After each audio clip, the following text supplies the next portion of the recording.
Hello everyone, most welcome our YouTube channel HSHOP update પર.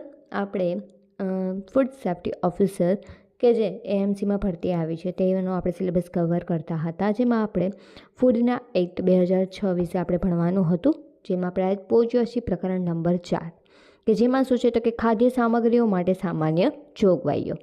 તો તેમાં આપણે 19મો પોઈન્ટ જોઈએ તો કે ફૂડ ઓડિટિવ અથવા તો પ્રોસેસિંગ સહાયનો ઉપયોગ ક્યાં થાય છે, તો કે ખાદ્ય પદાર્થના કોઈ પણ લેખમાં કોઈપણ ખાદ્ય ઉમેરણ અથવા પ્રક્રિયા સહાય સામેલ હોવી જોઈએ નહીં, સિવાય કે આ અધિનિયમની જોગવાઈઓ અને તેના હેઠળ બનાવેલા નિયમોને અનુસરતી હોય.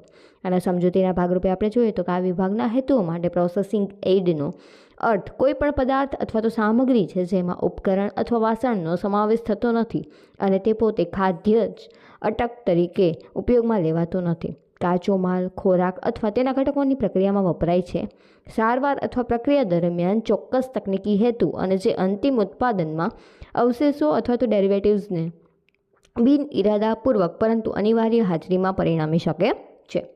20મું જોઈએ તો કે દૂષકો કુદરતી રીતે બનતા ઝેરી પદાર્થો અને ભારે ધાતુઓ, કે આ બધું શું કરે છે તો કે આપણી હેલ્થને ખરાબ કરે છે. તો એના માટે શું એમને પગલાં લીધેલા છે તો કે ખાદ્ય પદાર્થના કોઈ પણ દૂષિત કુદરતી રીતે બનતા ઝેરી પદાર્થો અથવા ઝેર અથવા હોર્મોન્સ અથવા ભારે ધાતુઓ એવા જથ્થામાં વધુ હોવી જોઈએ જે નિયમો દ્વારા નિર્દિષ્ટ કરવામાં આવેલી છે. એટલે શું કહે છે તો કે બધાનું નિશ્ચિત પ્રમાણ છે.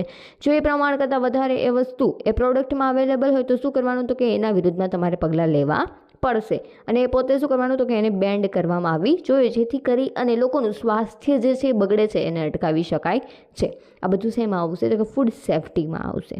કારણ કે જો કોઈ એક વ્યક્તિનામાં વધારે ધાતુની અસર થાય તો ધાતુની અસરથી શું થાય તો કે એને પોતે જીવલેણ પણ હોઈ શકે છે. એટલા માટે થઈને આવા બધા નિયમો બનાવવામાં આવ્યા છે. 21મું જોઈએ તો કે જંતુનાશકો, વેટરનરી દવાઓના અવશેષો, એન્ટીબાયોટિક અવશેષો અને માઇક્રોબાયોલોજીકલના અંશો. શું કહે છે આમાં તો કે જો કોઈ પણ ખોરાકનો જથ્થો છે એમાં થોડાક માત્રામાં જંતુનાશક અવેલેબલ હોય, વેટરનિટી દવાઓ હોય અથવા તો એન્ટીબાયોટિક હોય, તો શું થશે તો કે જે તંદુરસ્ત વ્યક્તિ જે છે એમાં જંતુનાશકોનો થોડોક પણ અસરવાળું કોઈ પણ કેમિકલ કે એવું કંઈ રહી ગયું હશે તો શું થશે તો કે એને ઝેર ચડવાની સંભાવના રહે છે. અને જેથી કરીને શું થશે તો કે વ્યક્તિનું મૃત્યુ પણ થઈ શકે છે, વ્યક્તિની શારીરિક સ્વાસ્થ્ય પણ બગડી શકે છે. એટલા માટે શું કહે છે તો કે ખોરાકના કોઈ પણ પદાર્થમાં જંતુનાશકો અથવા જંતુનાશકોના અવશેષો, પશુ ચિકિત્સા દવાઓના અવશેષો, એન્ટીબાયોટિક અવશેષો, દ્રાવક અવશેષો, પછી ફાર્માકોલોજીકલ સક્રિય પદાર્થો અને સૂક્ષ્મજૈવિક અંશો આવી સહનશીલતા મર્યાદિત વધુ ન હોવી જોઈએ, જે નિયમો દ્વારા નિર્દિષ્ટ કરવામાં આવી હોય છે. જંતુનાશક અધિનિયમ 1968 હેઠળ નોંધાયેલ અને મંજૂર કરેલ સિવાયના કોઈપણ જંતુનાશકનો સીધો ઉપયોગ ખોરાકના પદાર્થ પર કરવામાં આવશે નહીં. શું કહે છે કે જંતુનાશક અધિનિયમ છે કેટલામાં છે 1968.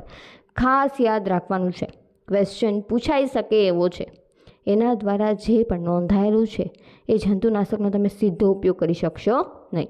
એ શું થશે તો કે કાયદેસર એ ગુનો ગણાશે. સમજૂતી માટે આપણે જોઈએ તો કે જંતુનાશક અવશેષો એટલે કે જંતુનાશકના ઉપયોગ પરિણામે ખોરાકમાં કોઈ પણ નિર્દિષ્ટ પદાર્થ અને તેમાં જંતુનાશકના કોઈ પણ ડેરિવેટિવ્સનો સમાવેશ થાય છે, જેમ કે રૂપાંતર ઉત્પાદનો, ચયાપચય પ્રતિક્રિયા, ઉત્પાદન અને જેવી મહત્ત્વની માનવામાં આવતી અશુદ્ધિઓ અને એવા અવશેષોનો પણ સમાવેશ થાય છે જે પર્યાવરણમાંથી ખોરાક મેળવે છે. પશુ ચિકિત્સા દવાઓના અવશેષોમાં કોઈપણ પ્રાણી ઉત્પાદનની કોઈપણ ખાદ્ય ભાગમાં પિતૃ સંયોજન અથવા તેમના ચયાપચય અથવા બંનેનો સમાવેશ થાય છે. અને સંબંધિત વેટરનિટી દવાઓના સંકળાયેલા અશુદ્ધિઓના અવશેષોનો સમાવેશ થાય છે.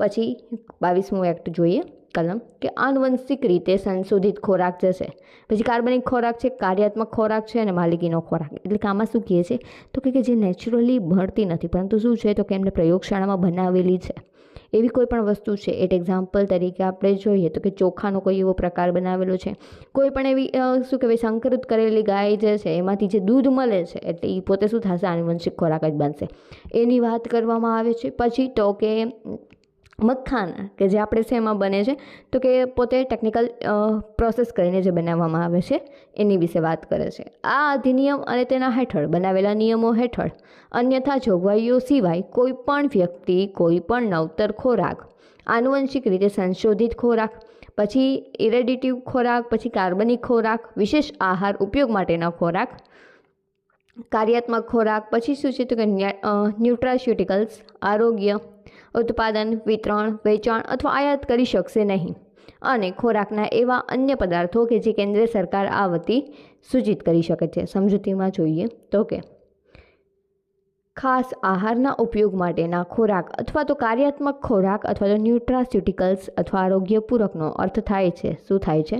તો કે ખોરાક કે જે ખાદ્ય શારીરિક અથવા શારીરિક સ્થિતિ અથવા ચોક્કસ રોગો અને વિકૃતિઓના કારણે અસ્તિત્વમાં આવે છે. તે ચોક્કસ આહાર જરૂરિયાતોને સંતોષવા માટે ખાસ પ્રક્રિયા કરવામાં આવે છે અથવા તો તેને ઘડવામાં આવે છે અને જે રીતે રજૂ કરવામાં આવે છે જેમાં આ ખાદ્ય પદાર્થોની રચનાની નોંધપાત્ર રીતે અલગ હોવા જોઈએ.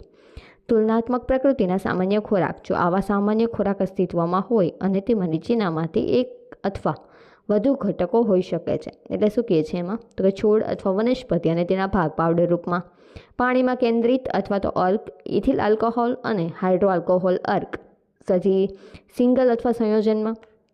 પછી શું કહે છે? ખનિજો અથવા તો વિટામિન્સ અથવા તો પ્રોટીન છે અથવા ધાતુ, તેમના સંયોજન અને એમિનો એસિડ્સ ભલામણ દર કરેલ દૈનિક જથ્થા કરતાં વધુ ન હોય તેવા પ્રમાણમાં ઉત્સેચકો. પછી પ્રાણીના મૂળના પદાર્થો. પછી ખોરાકની કુલ માત્રામાં વધારો કરી અને આહારને પૂરક બનાવવા માટે મનુષ્ય દ્વારામાં ઉપયોગમાં લેવાતો આહાર પદાર્થ. એટલે એક્ઝામ્પલ તરીકે આપણે જોઈએ તો કે દૂધ જે છે એમાં શું કરશે તો કે થોડુંક પાણી નાખી દેશે તો શું થશે? દૂધના જથ્થામાં વધારો થશે. એટલે પૂરક પદાર્થ કોનો? તો અહીંયા પાણી. આવી જ રીતે તમે બીજી બધી જગ્યાએ જુઓ એટલે એક્ઝામ્પલ તરીકે કે શું થશે તો કે કેરીનો રસ, તો કેરીના રસમાં એ લોકો શું કરશે? એસેન્સ એડ કરશે જેથી કરીને શું થશે? યલો કલર દેખાશે, ટેસ્ટ એના જેવો પણ આવશે, પરંતુ હકીકતમાં એ પોતે શું હશે? પૂરક પદાર્થ. બી જોઈએ, એક ઉત્પાદન કે જેને ખાસ આહારના ઉપયોગ માટે ખોરાક અથવા કાર્યાત્મક ખોરાક અથવા તો ન્યુટ્રાસ્યુટિકલ્સ અથવા આરોગ્ય પૂરક અથવા આવા સમાન ખોરાક તરીકે લેબલ કરવામાં આવે છે જે પરંપરાગત ખોરાક તરીકે ઉપયોગ માટે રજૂ કરવામાં આવતું નથી અને જેના દ્વારા આવા ઉત્પાદનોને ઘડવામાં આવે છે. એક્ઝામ્પલ દરમાં જોઈએ તો કે આપણે પાવડર જે છે, પછી ગ્રાન્યુલ્સ છે, ટેબ્લેટ છે, કેપ્સ્યુલ છે, પ્રવાહી છે, જેલી છે વગેરે. આવા ઉત્પાદનમાં ડ્રગ્સ અને કોસ્મેટિક એક્ટ 1940ના કલમ 3A અને Hમાં વ્યાખ્યાયિત કલમ અને આયુર્વેદિક સીધા જ યુનાની દવાઓનો સમાવેશ થતો નથી અને તેના હેઠળ બનાવેલા નિયમો છે. ત્રીજું શું છે તો કે આ અધિનિયમ હેઠળ બનાવેલા નિયમો દ્વારા પરવાનગી આપવામાં આવી હોય તેવા કોઈ પણ ચોક્કસ રોગ, અવ્યવસ્થા અથવા તો સ્થિતિ ઇલાજ અથવા ઘટાડવાનો દાવો કરી શકતું નથી. પછી શું કહે છે તો કે નાર્કોટિક ડ્રગ્સ અને સાયકોટ્રોપિક સબસ્ટન્સ એક્ટ 1985ની સૂચિ અને હેઠળ બનાવેલા નિયમો અને ડ્રગ્સ કોસ્મેટિક સૂચિ E અને EIમાં સૂચિબદ્ધ પદાર્થોનો સમાવેશ થતો નથી. પછી શું કહે છે? આનુવંશિક રીતે એન્જિનિયર્ડ અથવા સંશોધિત ખોરાકનો અર્થ ખોરાક અને ખોરાકના ઘટકોથી બનેલો છે અથવા તો આધુનિક બાયોટેકનોલોજી દ્વારા મળેલા આનુવંશિક રીતે સંશોધિત અથવા એન્જિનિયર કરેલ સજીવો અથવા આધુનિક બાયોટેકનોલોજી દ્વારા મેળવેલ આનુવંશિક રીતે સંશોધિત અથવા એન્જિનિયર કરેલ સજીવોમાંથી ઉત્પાદિત પરંતુ તેમાંથી ઉત્પાદિત ખોરાક અને ખાદ્ય ઘટકો ધરાવતા હોવા જોઈએ. પછી શું છે? ઓર્ગેનિક ફૂડનો અર્થ એ છે કે ખાદ્ય ઉત્પાદનો કે જેનું ઉત્પાદન નિર્દિષ્ટ કાર્બનિક ઉત્પાદન ધોરણે અનુસાર કરવામાં આવ્યું છે. પછી તો કે માલિકીનો અને નવતર ખોરાકનો અર્થ એ છે કે ખોરાકનો એક લેખ કે જેના માટે ધોરણો નિર્દિષ્ટ કરવામાં આવ્યા નથી પરંતુ તે શું છે? અસુરક્ષિત છે. શરત એ છે કે આવા ખોરાકમાં આ અધિનિયમ અને તેના હેઠળ બનાવેલા નિયમો હેઠળ પ્રતિબંધિત કોઈ પણ ખોરાક અને ઘટકોનો સમાવેશ થતો નથી. આઈ હોપ કે તમને બધાને આમાં ક્લિયર થયું હશે કે આમાં શું કહેવા માંગે છે તો કે કઈ કઈ વસ્તુ જે છે એ ખોરાકમાં ના આવેલી હોવી જોઈએ અને જેના વિરુદ્ધ આપણે એક્શન લઈ શકીએ છીએ એના વિશે જ આખી વાત કરવામાં આવી છે. ઓકે, 23rd ખોરાક. તમે જ્યારે MCQ સોલ્વ કરશો ત્યારે તમને આ બહુ ઇઝીલી તમે એના આન્સર આપી શકશો. હું તમને કહું છું કે આ IMP છે એટલું તમે ખાલી યાદ રાખો, ઇનફ છે. ઓકે, કોમ્પિટિશન આપણે બહુ એટલું બધું છે નહીં, પેપર એટલું બધું હાર્ડ આવવાનો કોઈ ચાન્સીસ છે નહીં. સો અને એક સ્ટોરીની જેમ તમે સાંભળશો એક વખત, 2 વાર 3 વાર તો પણ શું થશે? તમને રિવાઇઝ થયા કરશે અને એનાથી કારણે શું થશે તો કે તમને યાદ રહી જશે. આપણે ત્યાં એક MCQ ટિક કરવાનું છે, કોઈ ડિસ્ક્રિપ્ટિવ લખવાનું છે નહીં, એટલે બહુ જાજી કંઈ ચિંતા કરવા જેવું છે નહીં. ખોરાકનું પેકેજિંગ અને લેબલિંગ. તો કે કોઈ પણ વ્યક્તિ ઉત્પાદન, વિતરણ, વેચાણ અને વેચાણ માટે સાર્વજનિક અથવા વેચાણના હેતુ માટે કોઈ પણ એજન્ટ અથવા તો બ્રોકરને મોકલશે નહીં. જે પેકેજ ખાદ્ય ઉત્પાદનોનો નિયમ દ્વારા નિર્દિષ્ટ કરી શકાય તે રીતે ચિહ્નિત અને લેબલ કરેલ નથી. જો કે લેબલ્સમાં કોઈ પણ નિવેદન, દાવો, ડિઝાઇન અથવા ઉપકરણનું સામેલ હોવું જોઈએ નહીં. જે પેકેટમાં સમાવિષ્ટ ખાદ્ય ઉત્પાદનો અથવા જથ્થા અથવા ઔષધીય ઉપચારાત્મક દાવાઓનું સૂચિત કરતા પોષક મૂલ્યોના સંબંધમાં અથવા ઉપરોક્ત ખાદ્ય ઉત્પાદનોની ઉત્પત્તિના સ્થળના સંબંધમાં કોઈ પણ ચોક્કસ બાબતમાં ખોટા અને ગેરમાર્ગે દોરનારું હોય છે. શું કહે છે? તો કે જો જે પોતે કોઈ પણ પ્રોડક્ટ બનાવે છે એ ક્યાંની પ્રોડક્ટ છે, કેવી રીતે વેચે છે, શેમાં એની શું ઉપયોગ છે, એની શા માટે બનાવવામાં આવી છે, બધું એમાં લખેલું હોવું જોઈએ. જો લખેલું નહીં હોય તો તમે એ પ્રોડક્ટને વેચી શકશો નહીં. અને જે પોતે વેચે છે એ પોતા એજન્ટનું નામ અને એજન્ટનું નામ લખેલું હોવું જોઈએ. એજન્ટ પોતે જ એનું વેચાણ કરતો હોવો જોઈએ, કોઈ બ્રોકર દ્વારા થતું હોવું જોઈએ નહીં.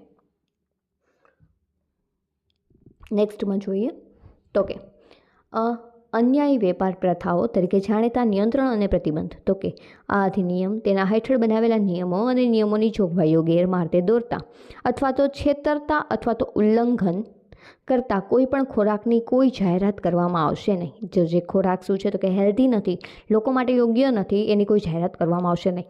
આનું એક્ઝામ્પલ તરીકે કહું તો રિસેન્ટલી મેગીમાં આવું બન્યું હતું કે જેનાથી કોણ એની માર્કેટિંગ હતું હતું ઐશ્વર્યા રાય અને અમિતાભ બચ્ચન, કે જેના ઉપર શું લેવાનું હતું, એક્શન લેવામાં આવી હતી.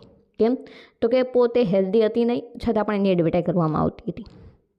પછી જોઈએ કોઈ પણ વ્યક્તિ ખાદ્ય પદાર્થોના વેચાણ, પુરવઠા, ઉપયોગ અને વપરાશને પ્રોત્સાહન આપવાના હેતુથી કોઈ પણ અન્યાય વેપાર પ્રથામાં સામેલ થશે નહીં અથવા કોઈ પણ નિવેદન આપવાની પ્રથા સહિત કોઈ પણ અન્યાયી અથવા ભ્રામક પ્રથા અપનાવશે નહીં. તે ભલે તે મૌખિક રીતે અથવા તો લેખિતમાં દૃશ્યમાન રજૂઆત દ્વારા છે. શું કહે છે? તો કે જે રીતે તમે એનું માર્કેટિંગ કરી શકતા હોય તે જ રીતે માર્કેટિંગ કરવાનું.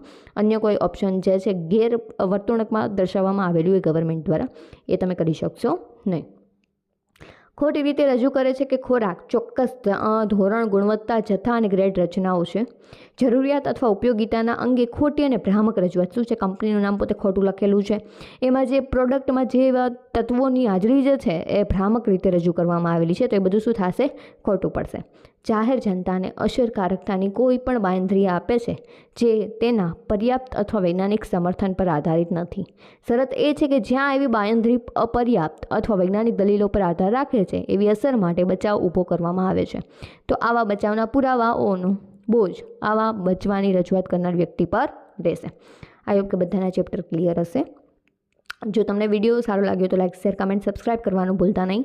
મળીએ આપણે આપણા નેક્સ્ટ ચેપ્ટરમાં. જો તમે ટેલિગ્રામ ચેનલ જોઈન ન કર્યું હોય તો પ્લીઝ ટેલિગ્રામ ચેનલ જોઈન કરી લેજો. લિંક મારી થઈને આપણું ડિસ્ક્રિપ્શન બોક્સ ચેક કરજો. ઓકે, મળીએ આપણે આપણા નેક્સ્ટ લેક્ચરમાં. ત્યાં સુધી બધાને ગુડ બાય.